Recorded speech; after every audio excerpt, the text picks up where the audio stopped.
Bonsoir, Namaskar.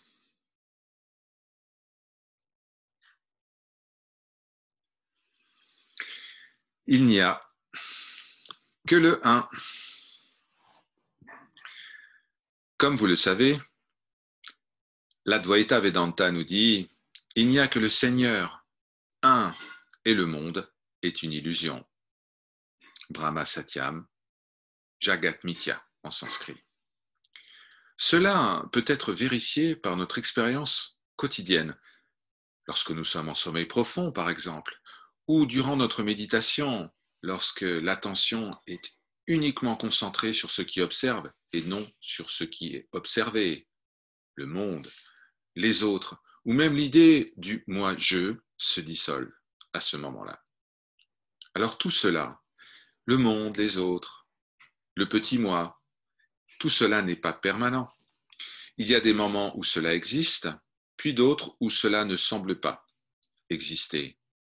Mais si cela n'existe pas de manière constante, alors c'est irréel.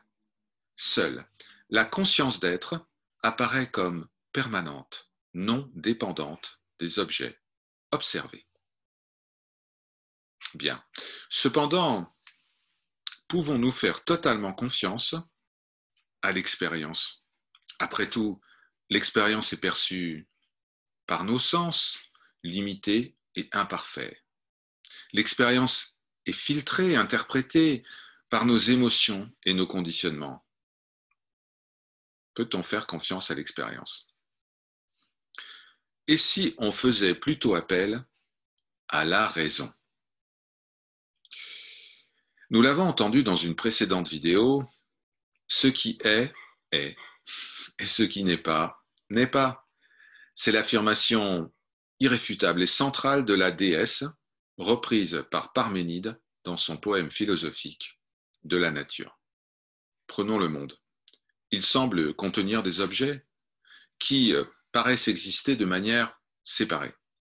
Entre ces objets, il y a du vide, de l'espace, du non-objet, qui donne à croire que tel objet est séparé d'un autre objet, que les êtres vivants sont séparés les uns des autres, que le passé semble être séparé du futur par un non-passé et un non-futur appelé présent.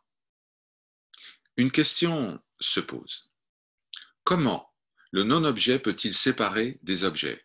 Ou, autrement dit, comment le non-être peut séparer l'être? S'il n'y a pas de séparation, alors il y a unité, unité absolue. La séparation est une illusion.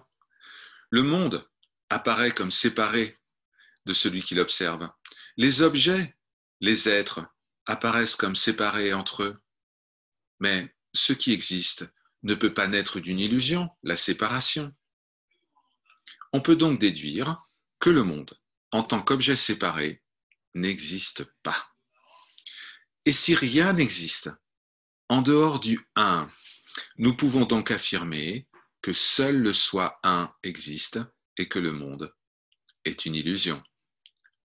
Brahma Satyam, Jagat Mithya.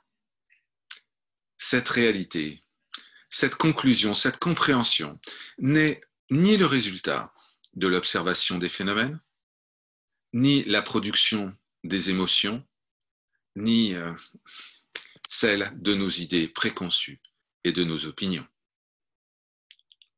Elle est toujours. Par leur grâce, Om Shanti, Shanti, Shanti.